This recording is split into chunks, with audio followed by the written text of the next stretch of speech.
Valerie Parker at Fashion Week. Hello again. And it's a pleasure to be here because a very meaningful collection just went down the runway. And it's close to my heart because for me, for the Fashionably Fair campaign, my goal has been to highlight cutting-edge designers that go beyond just the surface and go deep down into the fabric. So tell me about this. Jasmine, amazing show. Thank you. Well, our line is VOZ, which means voice.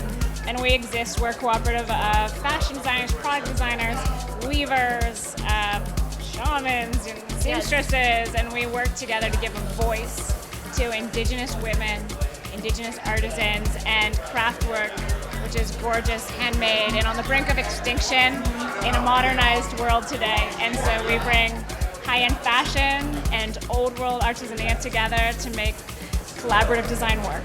So this was your vision, huh? Absolutely. And when did you start doing this? I started as a postgrad fellowship from Stanford, studying with indigenous shamans in the Andes of Peru, studying ceremonial design. And I ended up interviewing hundreds of weavers about their symbolism, and I learned firsthand that so many of those weavers are struggling to make a living, and they actually can't practice anymore because they're competing against machine-made copies in China that get imported into their local marketplaces.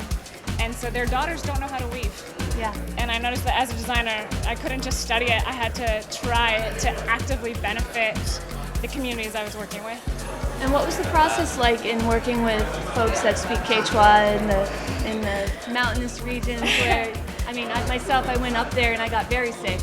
How was the whole journey in getting from inception and design to execution? Absolutely amazing. When I first went down there, I didn't speak Spanish yet, and actually I started by volunteering for an NGO in southern Chile with a group of Mapuche artisans, weavers.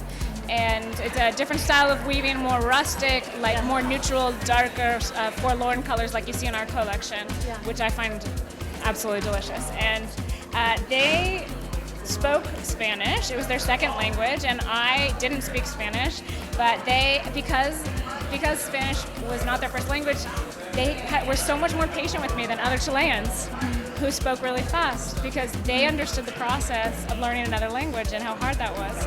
And I was this little girl struggling to say hello, my name is, and they took me under their wing, and we were able to start an intimate and true collaboration.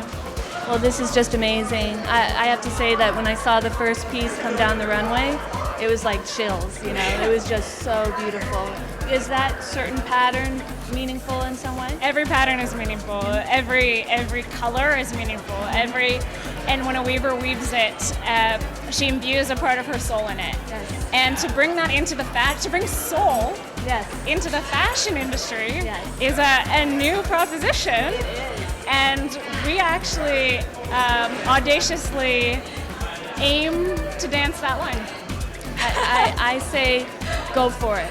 I say that you have achieved it, and I'm just congratulating you. And it's just so fabulous to meet you. Very inspiring to see your work and to see it come to life on the runway. How do you feel now that you just got it out there?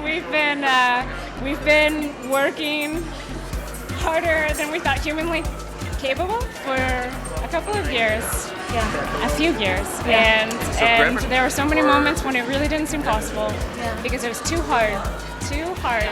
Yeah, because we're told in the fashion industry here that it's not possible. We cannot change the textile creation process. We cannot change the fashion industry, and so we have proof here today that it is possible and it is happening. And so if you want to look at the future of fashion, check out VOZ.